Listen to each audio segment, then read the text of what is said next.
Hey y'all, it's Andrea here at VW Family Farm. It's a beautiful morning, still kind of early. I'm getting out, I'm going to milk Miracle.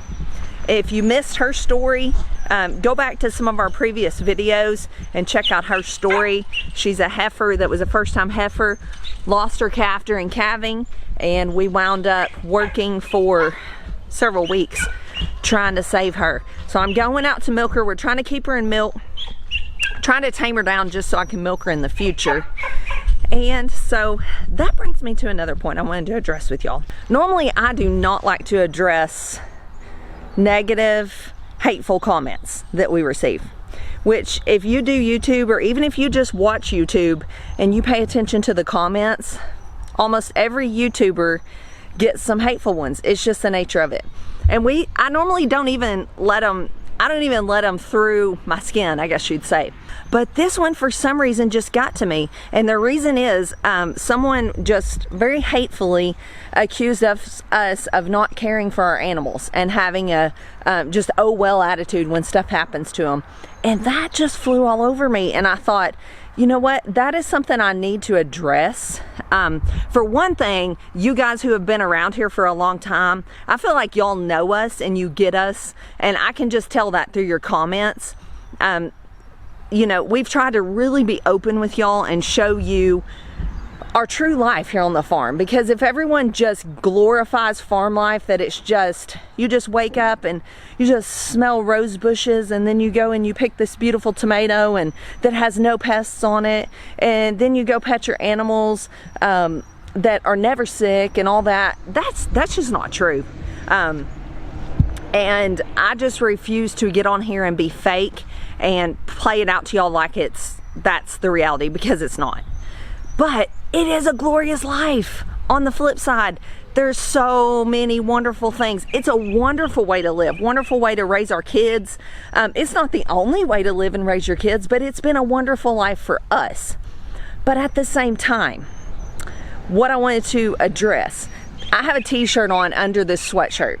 And when I saw it, I thought, you know what, I gotta have that t-shirt. It actually says grace and grit. And I thought, you know what, that's pretty much my theme of where I'm at in life right now. I try to have grace, like when we lost the piglets and like when Miracle was down and we didn't know if she was gonna make it. Those things, I don't have an oh well attitude. And I feel like those of you who have been around here a while know that. But I feel like the person that was making the hateful comments, I'd never seen their name before. So I feel like they were just, you know, a troll or someone new that was just looking to pick a fight. But if anyone thinks I have an oh well attitude, I just wanted to say I don't. Oh, I hope you know that so much. These things affect us very deeply. We lose sleep over these animals by laying in bed, rolling around thinking about what we can do to help them, as well as getting up during the night and going outside and doing things to help them.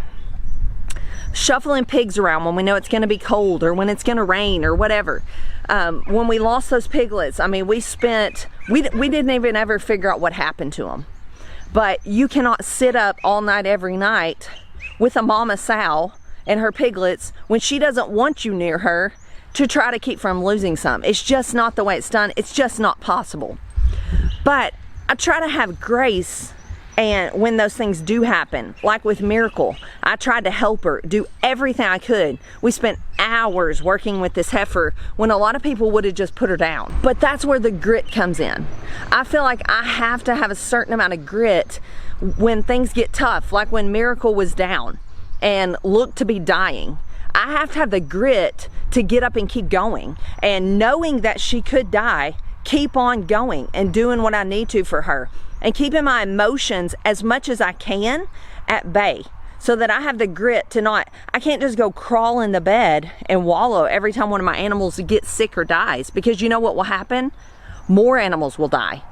If I lose one sheep and I just wallow in that and I don't do what it takes to take care of the rest of them, you see what I'm saying?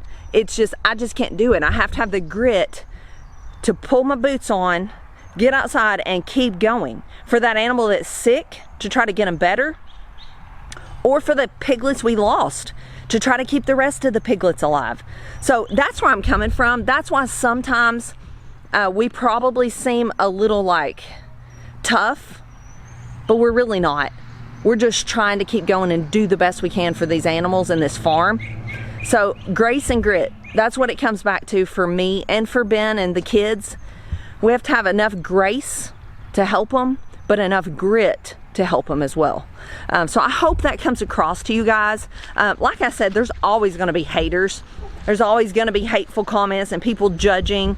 That's just how it is. We knew that when we put our life out here, but if there's one thing that hurts me in my heart, it's when people say I don't care about the animals, because I so care about the animals. I've cried over cows many times and will again, I'm sure. Even when they didn't die, even when we just had to sell them for whatever reason, I have shed multiple tears over selling different animals. But that's just where I'm coming from. I'm moving on. That's just my little soapbox for today. Here's Miracle. You can see she is just doing awesome. I'm fixing to get in here and hand milk her. I did it yesterday. She did awesome. She didn't kick me one time until right there at the end. I had her milked out. She raised her foot and spilt all of it, which is okay. I mean, she's learning. She's doing better and better. We weren't going to drink that anyway. We're not going to drink it probably for at least a month, but I'm just going to feed it to animals and things like that. Then we're gonna go haul pigs. So y'all come along with us today. All right, I'm gonna try milking her today without even putting the squeeze panel in. It doesn't squeeze her, but it kind of makes a smaller area. But I'm gonna try just doing it on my little stool. I'm hand milking her because it's easier. Her teats are really small, which her mom Josie's have always been also. And it just seems like I can get her milked out better that way. And this is what brings her in, some dairy feed. Yeah, get you something to eat. All right, you gotta scoot though. You gotta scoot. You gotta scoot. Scoot. Scoot. Scoot. Scoot, woman. Is that as far as we wanna go? Okay, you're in charge here. Best little thing I ever bought. TSC. Normally I wash my milk cows before milking them, but I'm not drinking this and she's not dirty, so I'm just doing this as quick and as simple as possible.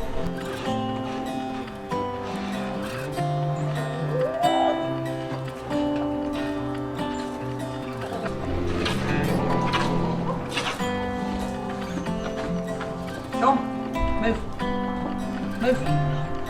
I love you, girl. Never would have been able to touch this heifer before all this. Wouldn't have even got close to her. Love this girl though. Love you, girl. All right, while Andrea's out there milking, I come out here to do the rest of the chores, feeding the pigs, the chickens and all that. In doing that, it looks like I have found our gilt that I'm wanting to AI. I found her in heat. And let me show you how I figured that out. Well, first off, put food out for her. The rest of the pigs are over there. Where they at? They're over there eating. She's more interested in me. I'm gonna try this and see if this works. Now granted, I've never done this before, so if she throws me off in the mud, y'all cannot laugh. All right, to tell if a pig is in heat, you're supposed to be able to press on their back or sit on their back like a boar would do, and they will they'll just stand there.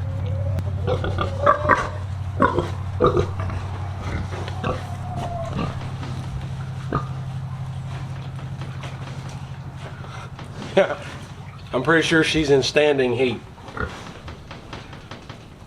Also, the reproductive areas on the back that's showing, they get swollen. That's how I could tell today that she was coming in heat. But see, you can't see it, but I can feel it. She's arching her back to hold my weight up there. But I mean, I'm 200 pounds and she has no problem holding me up. And she'll probably just stand there for a little bit. Other signs to look for, they'll have discharge out their vulva. The swollen vulva, like I said, and then always to try to figure out if they're in standing heat, you just got to put weight on their back. But she is just acting totally different than the rest of them. She's not interested in eating. So what this means, in 21 days, we're going to attempt for the first time to AI a pig. What is AI? It's artificial insemination. Why am I AIing? Yes, I've got a boar, but my boar is probably 700 to 800 pounds. This is a young gilt. She has never been bred before. I just don't want him hurting her right now. And we're just going to experiment. We've never done this. Something else to experiment on. That's the Big Daddy boar.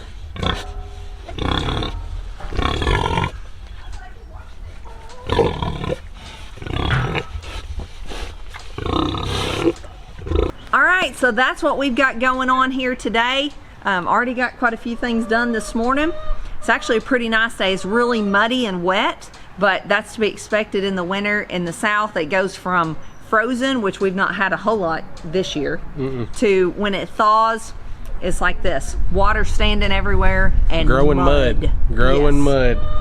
Not as bad as it was last year, it don't seem like, but it gets pretty mucky and muddy with all the tractors going in and out, trucks. It's just part of it. Yeah, it's just part of farming. Speaking of, we're about to go check the cows on the mule in the mud. So, but oh well, it's a nice day. Good to get out and get some sunshine on you. So that's what we're doing. Miracle's doing great. We're gonna let y'all know how this pig experiment goes. Like Ben told you, 21 days from now, we will be trying to AI a pig for the first time. So looks like it can be done. Did you tell them who we've been watching to learn how to do that? I've been watching several people, but Red Toolhouse is one that I'd heard him talk about it on a couple of his videos and been watching. He's really good at explaining how it all goes. So that's who I've been watching several of his videos on it. And we'll put a link to their channel down below. We still learn all the time from other YouTubers and just people in general that are in our life. It's really great because you never know everything when it comes to animals. And I just appreciate y'all so much, all our commenters that leave kind, encouraging comments. And by what I said earlier, I don't want you to think you can never leave us constructive criticism. That's not it at all. Y'all leave us some of the best criticism that makes us think and sometimes reevaluate how we're doing things. So we always welcome your comments, positive or negative. And I didn't actually do anything about some of the hateful ones. It's not like we block every single hateful comment. Everyone is welcome to their own opinion.